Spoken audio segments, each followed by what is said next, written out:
तुम पवित्र शास्त्र में ढूंढते हो क्योंकि समझते हो कि उसमें अनंत जीवन मिलता है और यह वही है जो मेरी गवाही देता है। फिर भी तुम जीवन पाने के लिए मेरे पास नहीं आते। प्रिय श्रोता, वेद पाठशाला की अगली कक्षा में आपका स्वागत है। यह कक्षा संपूर्ण पवित्र शास्त्र के सर्वेक्षण का एक भाग है। इन दिनों में हम नए नियम में से चौथे सुसमाचार अर्थात यूहन्ना रचित सुसमाचार का अध्ययन कर रहे हैं और मुझे बड़ी प्रसन्नता है इस अवसर के लिए कि हम परमेश्वर के वचन को खोलकर एक साथ अध्ययन कर रहे हैं। यूहन्ना रचित सुसमाचार के 5वें अध्याय में यीशु धार्मिक अगुवों के साथ इस प्रकार संवाद को प्रारंभ करते हैं। ये सभी संवाद 5वें, 6वें, 7वें और 8वें अध्याय में लिखे गए हैं। 5वें अध्याय के प्रारंभ में यीशु उस कुंड के पास एक व्यक्ति को चंगा करते हैं।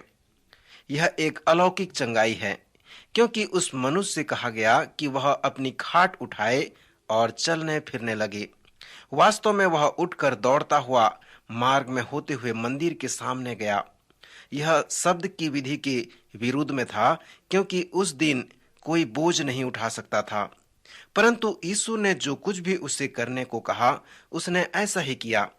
उसने स्पष्ट रूप से शब्द के नियम को तोड़ दिया। सो इस बात से धार्मिक अगुवे कुड़कुड़ाने लगे। वे उसे 38 वर्ष से उस कुंड के पास देख रहे थे।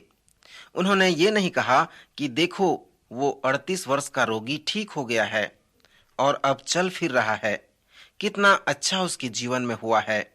उन्होंने ऐसा नहीं कहा, परंतु वे उससे कहने लगे, अरे, तू शब्द के नियम को तोड़ रहा है।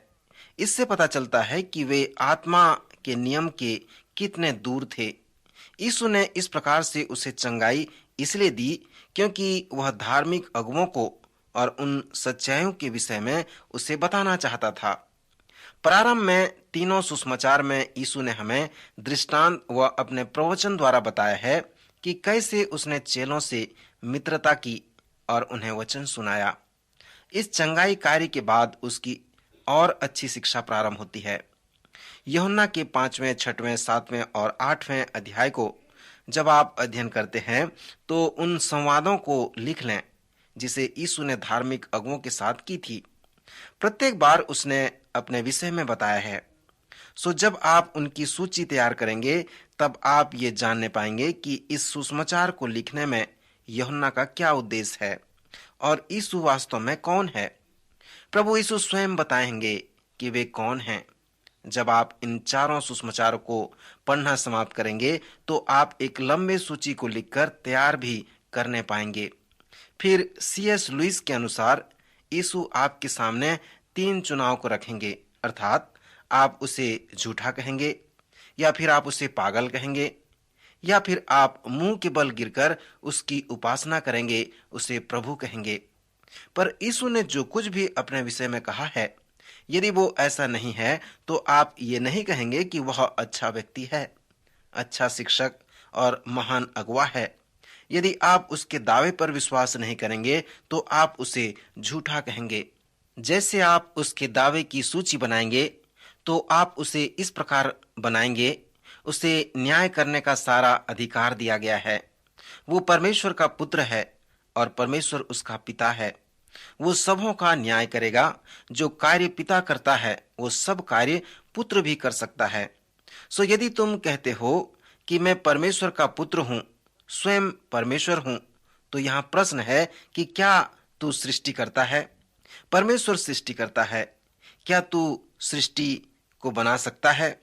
यीशु कह सकते हैं कि वह सृष्टि करता है, वह अनंत है, वह था और वह हमेशा रहेगा। इस प्रतिकूल वार्तालाप के अंत में वे लोग यीशु की ओर मुड़े और कहने लगे, तू अभी 50 वर्ष का भी नहीं हुआ है और इस प्रकार की बातें करता है कि तू इब्राहिम को जानता है। यीशु ने उनसे कहा, इसके पहले कि इब्राहिम उत्पन्न हुआ मैं हूं। यह सुनकर वे यीशु को मारने के लिए पत्थर उठाए। उनके मध्य में कुछ और लोग थे जो यीशु के उस दावे पर कोई प्रश्न नहीं किए, परंतु उन्होंने उस दावे पर विश्वास किया। जिन लोगों ने यीशु पर विश्वास किया, यीशु ने उनसे कहा, यदि तुम मेरे वचन में बने रहोगे तो सचमुच तुम मेरे चेले ठहरोगे और सत्य को जानोगे और सत्य तुम्हें स्वतंत्र करेगा। सो यदि पुत्र तुम्हें स्वतंत्र करेगा तो सचमुच तुम स्वतंत्र हो जाओगे। इस दावे के बाद कुछ लोगों ने उसे मारने के लिए पत्थर उठाया और कुछ लोगों ने उस पर विश्वास करके उसे प्रभु कहा और उसके पीछे चलकर वे उसके चेले बन गए। अब जब आप उसके दावे पर विचार करते हैं तो 3 निर्णय में आप पहुंचेंगे कि या तो आप उसे झूठा या आप उसे पागल कहेंगे या फिर आप उसके चरणों में गिरकर उसे प्रभु कहेंगे, उसकी उपासना, उसकी आराधना करने लगेंगे।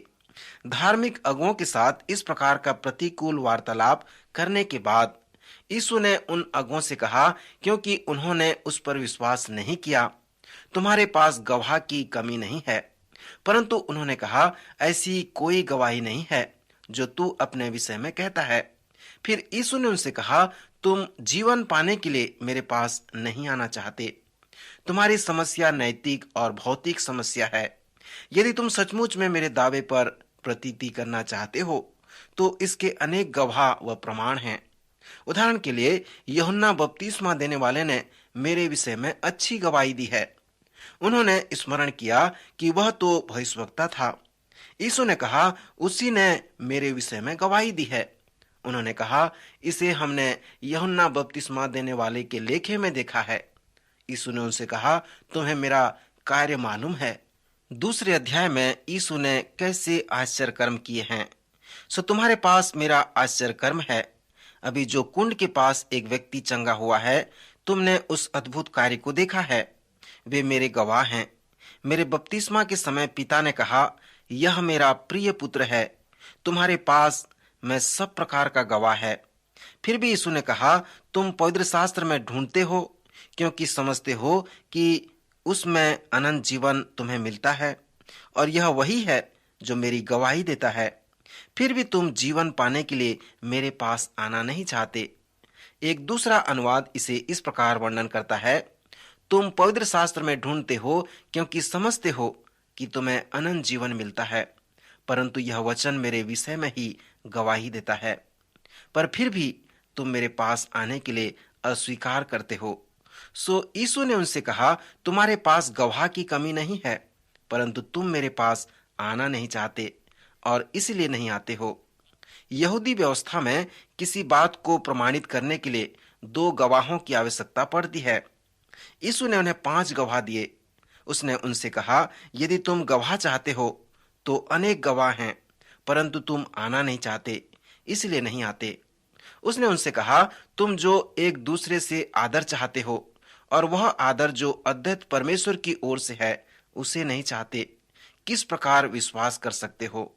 तुम्हें यह भी चिंता नहीं कि तुम जो ये करते हो उसमें परमेश्वर कैसा अनुभव करता है। तुम परमेश्वर को प्रसन्न नहीं करना चाहते। श्रोता, इस 5वें अध्याय में यूहन्ना ने सचमुच में उस प्रश्न का उत्तर दिया है कि यीशु कौन है। इसके साथ साथ उसने अन्य प्रश्नों का भी उत्तर दिया है।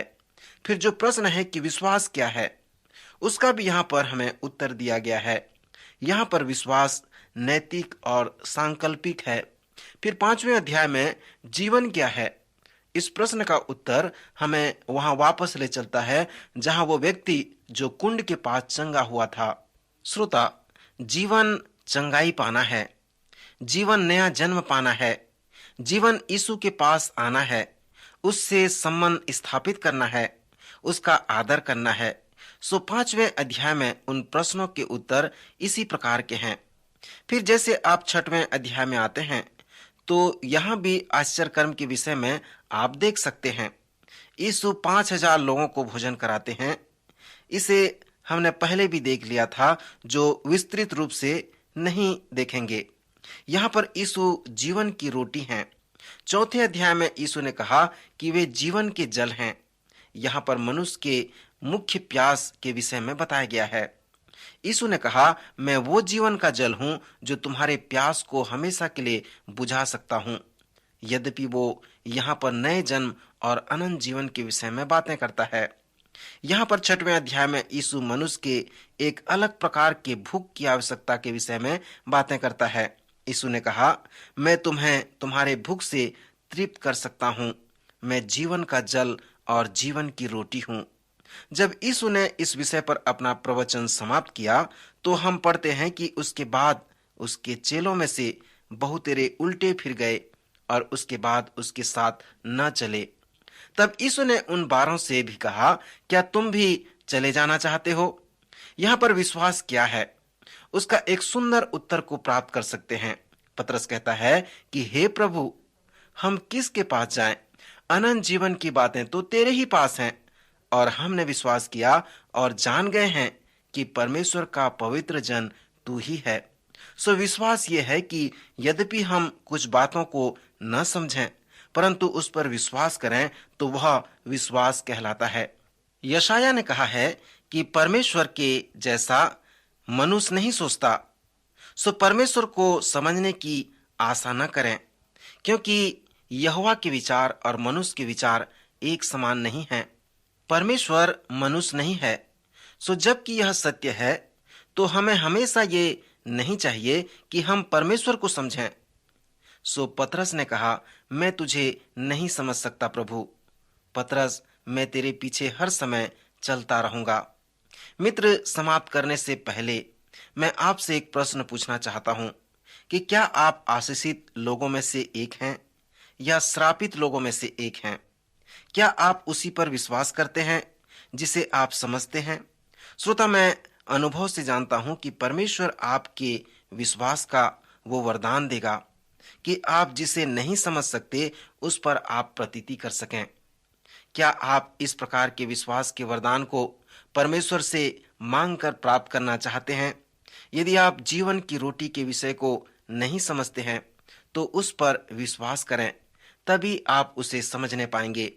यहाँ पर पतरस विश्वास के महत्वपूर्ण आयाम के विषय में वर्णन करता है। अनेक समय विश्वासियों के जीवन में क्यों प्रश्न उत्पन्न होने लगता है, सो जो और प्रश्नों की ओर अगुवाई करता है जिसे कोई उत्तर नहीं दे सकता। यद्यपि आप सब कुछ न समझें परंतु पतरस के जैसे यीशु के पीछे हो लें। यीशु मसीह के उपदेश या संवाद को समझने में जो अधिक कठिन भाग है वह जीवन की रोटी का विषय है। विद्वान विश्वास करते हैं कि प्रभु यीशु इस प्रवचन में कुछ इस प्रकार कहते हैं कि वे जब जीवन का जल और जीवन की रोटी के विषय में बातें करते हैं तो वे इसमें न केवल नए जन्म की छवि को दिखाते हैं परंतु वे उस प्रश्न के उत्तर को भी बताते हैं कि विश्वास क्या है। प्रत्येक बार जब आप एक गिलास पानी पीते हैं तो आपके पास एक तस्वीर होगी कि विश्वास क्या है। आप प्यास से मर रहे हैं, आपके हाथ में एक गिलास पानी है, सो वह आपके प्यास को बुझाएगा। आप कैसे पानी को प्राप्त करेंगे जो आपकी प्यास को बुझाएगा? आपको विश्वास है और अनुभव से उस पानी को पीना पड़ेगा। यीशु कहते हैं, मैं जीवन का जल हूं और तुम्हें इस जीवन का प्यास है। सो कैसे तुम मुझसे इसे प्राप्त कर सकोगे? मेरे साथ संबंध बनाओगे ताकि मैं तुम्हारे प्यास को बुझा सकूं। जिस प्रकार तुम पानी पीकर प्यास बुझाते हो उसी प्रकार मुझे ग्रहण करो, मुझ पर विश्वास करो, मेरे साथ सही संबंध स्थापित करो। आओ और मेरे पीछे हो लो। यहाँ पर यीशु जब अपनी देह और अपनी लहू के विषय में बातें करता है तो वह जीवन की रोटी के विषय में बातें करता है।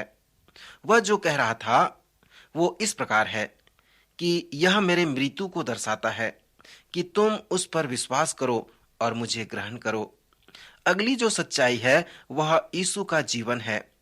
क्रिसमस के गीत में हम गाते हैं कि वह मरने के लिए जन्म लिया परंतु वह जीने के लिए भी जन्मा।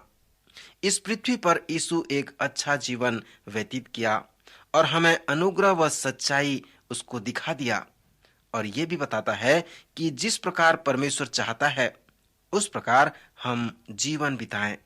जब आप सुसमाचार में यीशु के जीवन को देखेंगे तो आप अनंत जीवन को देखने पाएंगे। जब यीशु ने कहा तुम्हें मेरा मांस खाना चाहिए तो यहाँ पर वह अगले विश्वास के विषय में उदाहरण दे रहा है। इस 6वें अध्याय में वह कह रहा है कि जीवन की रोटी मैं हूं और तुम भूखे हो, इस जीवन की रोटी को ग्रहण करो, तब तुम भूख से तृप्त हो जाओगे। इस पृथ्वी पर मैं जो 33 वर्ष का जीवन व्यतीत कर रहा हूं, वो आपको बताएगा कि आप अपने जीवन के भूख को कैसे तृप्त कर सकते हो। मेरा जीवन तुम्हें बताएगा कि परमेश्वर तुम्हारे जीवन में किस प्रकार के प्रेम को चाहता है। तुम्हें सही रूप से मेरे जीवन का अनुकरण करना है। तुम्हें चाहिए कि तुम मेरा मांस खाओ और तुम मेरा लहू पियो। यदि तुम नहीं खाते और नहीं पीते तो तुम में जीवन नहीं। सो जो मेरा मांस खाता और मेरा लहू पीता है, अनंत जीवन उसी का है। विद्वानों के अनुसार इसका अर्थ यही है। जब यीशु ने जीवन की रोटी का उपदेश दिया, तब उसे पतरस नहीं समझ सका। उसके अन्य चेले भी उसे नहीं समझ सके और उल्टे फिरकर चले गए। उसके बाद उसके साथ वे न चले, क्योंकि उनकी जो विश्वास की प्रतिज्ञा थी वो इस प्रकार थी कि मैं उसी पर विश्वास करता हूं जिसे मैं समझता हूं। मैं विश्वास करता हूं कि पतरस के पास विश्वास का वरदान था, क्योंकि पतरस ने कहा, मैं नहीं समझता हूं, फिर भी मैं विश्वास करता हूं। कुछ ऐसे समय हैं जहां हमें विश्वास के पुल को बनाना पड़ता है। यहाँ पर हम नहीं समझ पाते, वहां पर हमें विश्वास का पुल बनाना पड़ता है। कभी कभी हम प्रकाश को देखकर चलते हैं, परंतु कभी कभी हम अंधेरे में विश्वास के साथ चलते हैं। यूहन्ना का 6वां अध्याय, यद्यपि यह जीवन की रोटी का प्रवचन कहलाता है, परंतु प्राथमिक रूप से यह रोटी का विषय नहीं है, परंतु यह उसके कार्य का विषय है। जीवन की रोटी के संदर्भ पर ध्यान करें। यीशु उनके कार्य के विषय में प्रतिकूल उपदेश उन्हें देते हैं। उनसे उसने कहा, तुम्हारा कार्य अर्थपूर्ण नहीं है, तुम नाशमान भोजन के लिए परिश्रम करते हो। तब उन्होंने कहा कि अर्थपूर्ण कार्य क्या है, परमेश्वर का कार्य क्या है। यीशु ने उन्हें उत्तर दिया कि परमेश्वर का कार्य यह है कि तुम उस पर जिसे उसने भेजा है प्रतीति करो और मुझ पर विश्वास करो। तब मैं तुम्हें बताऊंगा कि अर्थपूर्ण कार्य क्या है। तब उन्होंने कहा कि तू कौन सा चिन्ह दिखाता है कि हम उसे देखकर तेरी प्रतीति करें। उसने उन्हें अपने कार्य के विषय में बताया कि मैं इस पृथ्वी पर जाता हूं और जब पिता परमेश्वर मुझे वचन कहने के लिए कहता है, तभी मैं कहता हूं, और जो वह मुझसे कहता है वही मैं कहता हूं। कुछ लोग इन वचनों को सुनकर आनंदित होते हैं और कुछ लोग सुनते ही नहीं।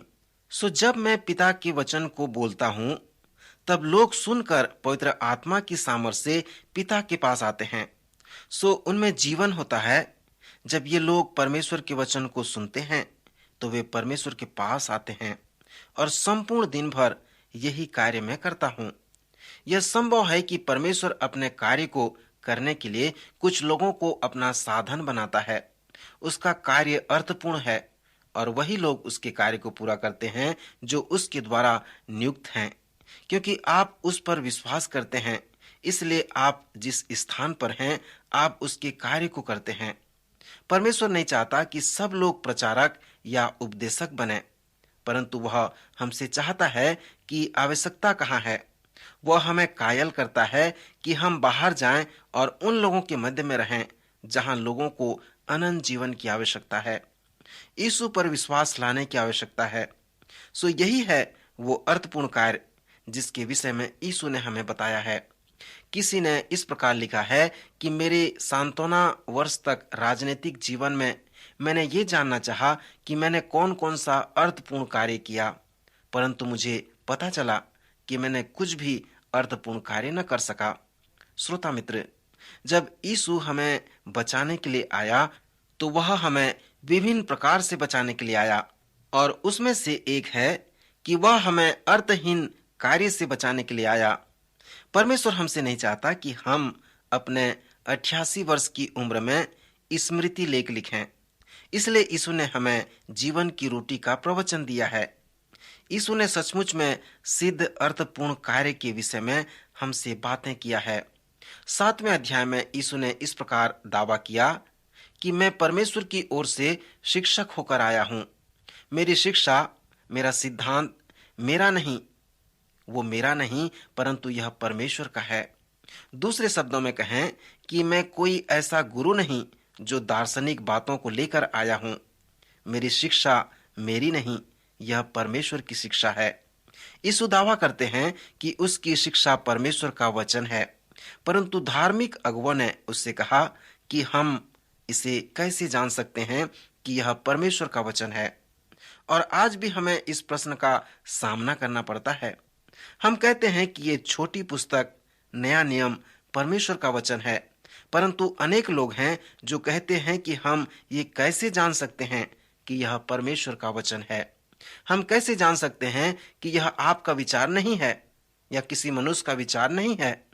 हम कैसे जान सकते हैं कि यह मनुष्य का विचार नहीं हो सकता जो 2000 वर्ष पहले इस पृथ्वी पर था। और सचमुच में हम कैसे जानें कि पवित्र शास्त्र बाइबल परमेश्वर का पवित्र और जीवित वचन है। श्रोता मित्र, उत्पत्ति की पुस्तक में शैतान ने एक प्रश्न पूछा था, क्या सचमुच में परमेश्वर ने तुम्हें कहा है? ठीक है, यदि वह कहा भी है तो वह सत्य नहीं है। मित्र, शैतान इसी प्रकार मनुष्य के जीवन में संदेह उत्पन्न करता है, दुविधा पैदा करता है। वह कहता है, क्या सचमुच में बाइबल परमेश्वर का वचन है? सो अंत में यीशु मसीह ने कहा कि मेरा उपदेश मेरा नहीं, परंतु मेरे भेजने वाले का है। यदि कोई उसकी इच्छा पर चलना चाहे तो वह इस उपदेश के विषय में जान जाएगा कि वह परमेश्वर की ओर से है या मैं अपनी ओर से कहता हूँ। मैं परमेश्वर की इच्छा पे चलता हूँ और उसकी इच्छा को पूरा करता हूँ। यदि तुम मेरी शिक्षा को मानोगे और उस पर चलोगे तो मैं जैसा करता हूँ तुम भी वैसा ही करोगे। और फिर इस बात को जानोगे कि यह शिक्षा परमेश्वर की ओर से है। जो अपनी ओर से कुछ कहता है वह अपनी ही बड़ाई चाहता है, परंतु जो अपने भेजने वाले की बड़ाई चाहता है वही सच्चा है और उसमें अधर्म नहीं। तुम मुझे जानते हो कि मैं कहाँ का हूँ। मैं तो आपसे नहीं आया, परंतु मेरा भेजने वाला सच्चा है। उसको तुम नहीं जानते, मैं उसे जानता हूँ, क्योंकि मैं उसकी ओर से हूँ और उसी ने मुझे भेजा है। सो यीशु ने उनसे कहा कि इस प्रकार तुम ये प्रमाणित कर सकते हो कि मेरी शिक्षा परमेश्वर की ओर से है और वह परमेश्वर का वचन है। अपनी इच्छा से मेरी शिक्षा में आकर उसे परख कर देखो। मैं प्रतिज्ञा करता हूँ कि यह शिक्षा आपको पसंद आएगा। दूसरे शब्दों में कहें तो विषय यहाँ पर बुद्धिमता की नहीं है, परंतु विषय आपकी इच्छा है। बुद्धिजीवी हमेशा कहते हैं, जब तुम मेरे मन व बुद्धि को जान जाओगे तब तुम मेरी इच्छा को बदल सकते हो। मेरी बुद्धिमता को कायल कर दो, तब मैं पूर्ण रूप से समर्पित हो जाऊंगा। पर यीशु कहते हैं, नहीं, ऐसा नहीं है, परंतु इसके यह विपरीत है। पहले समर्पित हो जाओ, फिर उसके पीछे हो लो। समर्पण के बाद ही निश्चयता आती है। यदि कोई उसकी इच्छा पर चलना चाहे तो वह इस उपदेश के विषय में जान जाएगा कि वह परमेश्वर की ओर से है या फिर मनुष्य की ओर से है। श्रोता मित्र, प्रभु यीशु मसीह के पास आएं और उससे कहें, मैं जानता हूं प्रभु कि आप ही जीवन के जल हैं जो मेरी प्यास को बुझा सकते हैं। आप ही जीवन की रोटी हैं जो मुझे भूख से तृप्त कर सकते हैं। प्रभु, आप मेरी सहायता करें कि मैं आपके पीछे पीछे चल सकूं और उस आनंद का अनुभव कर सकूं, अर्थात उस नए जन्म के पाने के आनंद का अनुभव कर सकूं। मित्र, यदि आपने इस प्रकार प्रार्थना किया है तो आपके लिए हमारे पास कुछ साहित्य है जो आपकी सहायता करेगा। सो यदि आप हमें पत्र लिखेंगे तो हम इसे अवश्य आपको भेज देंगे। प्रभु आज के वचन द्वारा आपको आशीष दे, आपकी सहायता करे।